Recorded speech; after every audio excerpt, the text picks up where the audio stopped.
And next, 2022 will be the year of the best behaved dogs. We are teaching you tips and tricks to start off training on the right paw. Straight ahead.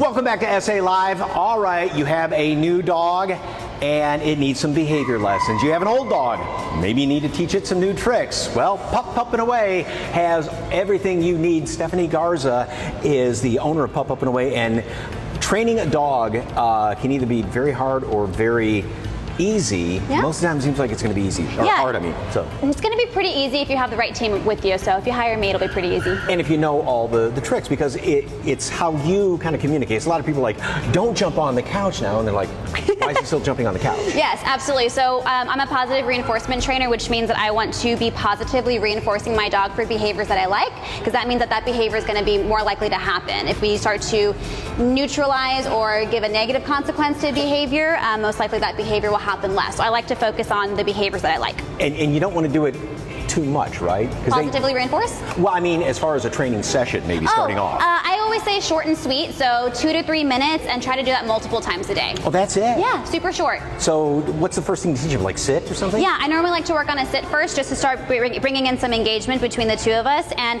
one thing about dogs is they also need to learn how to learn. So once they understand, oh man, there's treats involved, this is fun, you'll start seeing them want to engage and try to learn other behaviors a little bit easier. Well, then the question is, okay, are they only going to do the behavior or the trick for a treat? Absolutely. So whenever we're working with positive reinforcement, we do use food to kind of get our dogs into the position that we want them to be in. But once your dog is showing that they can consistently do that behavior, you want to only pull the treats out after they've done the behavior. So most people will fall into a line where, Ranger, they do this, they pull out their cookie, sit, and then they give the cookie. This becomes part of the big ask, right? So instead, once your dog has shown you that they can consistently do it, your little routine should look more like this. Ranger, come, sit, yes.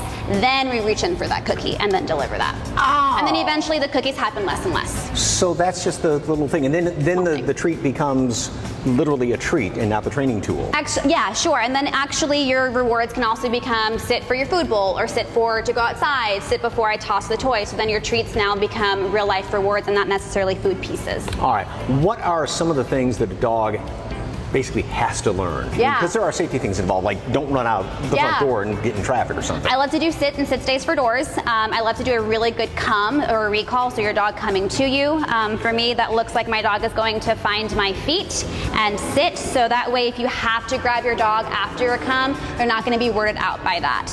And I also like to teach a really good leave it, especially for puppies who like to steal things off of the ground or eat things on the walk. It's really important for them to know a leave it, don't pick that up, or if it's in your mouth, take it out of your mouth pretty quickly. Can you teach an old dog new tricks? Absolutely. My kiddo is 11 and we're still learning new stuff already. Really? Mm-hmm. Yeah, the biggest thing is having the right motivation. So if he's motivated by treats, giving that motivation by treats. If he's motivated by praise, you just have to find the right motivation for that dog. Okay, and you know all the tricks, and you have different training programs, right? Mm-hmm. Yeah, absolutely. So we do group classes for beginners, a puppy class that has some socialization, and also for some adults. We also have some private lessons available too, so for people who want more one-on-one stuff, or if you're struggling already with the behavior that you want to get rid of, we also have behavior modification private lessons. Well, if you'd like more information about Pup and Away and all of the training classes that they have here, you can just go to SALive.com and click on the As Seen on SA Live tab. Thank you very much.